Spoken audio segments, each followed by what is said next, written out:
We're starting with breaking news tonight. Most of the Trump-trained drivers have been cleared, but one driver will have to pay up.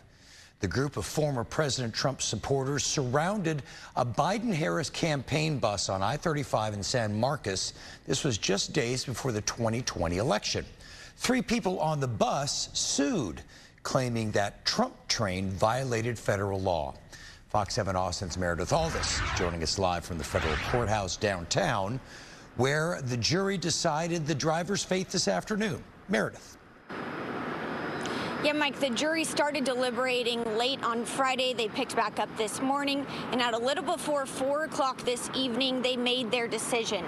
5 defendants were cleared. 1 man was found liable for $40,000. He's from San Antonio. He's credited with organizing the Trump train, and during the event, he sideswiped a campaign staffer's vehicle that was following the bus. He will pay the bus driver $20,000 and the other 2 plaintiffs $10,000. Nearly 4 years ago, a Trump train with dozens of cars and trucks sporting Trump flags surrounded a Biden-Harris campaign bus on I-35 as it traveled from San Antonio to Austin. Video shows vehicles swerving in and out of traffic and slowing the bus at times to 15 miles per hour. The prosecutors claim the defendants organized a politically motivated conspiracy to disrupt the Biden-Harris campaign and intimidate its supporters. The people who were on the bus say they've suffered anxiety since the incident. On the other side, the defense says this case is an abuse of the judicial system.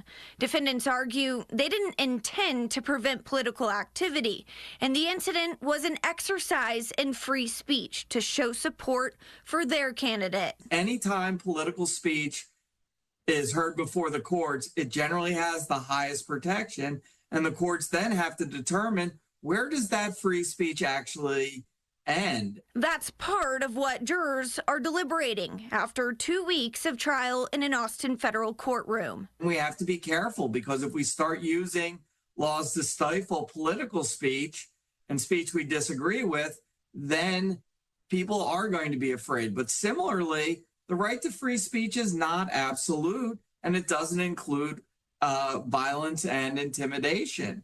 There are limits to that. So they're walking a very fine line here. The 6 defendants face 3 different counts: violation of the federal Ku Klux Klan Act and violation of 2 Texas laws against civil conspiracy and civil assault.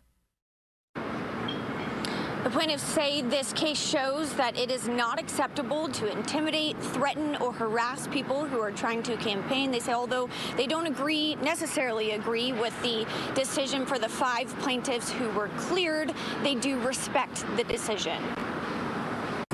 Each of us really had one interest at heart, and that was making sure that in elections going forward, people will understand that it is not acceptable to intimidate, harass, and threaten people who want nothing more than to express their right to support the candidate of their choice. 2 people who were named in the original lawsuit did settle before this case went to trial. The plaintiffs say this case is closed. The defendants and their attorneys decided not to comment this afternoon. Reporting live from the federal courthouse, Meredith Aldis, Fox 7 Austin News.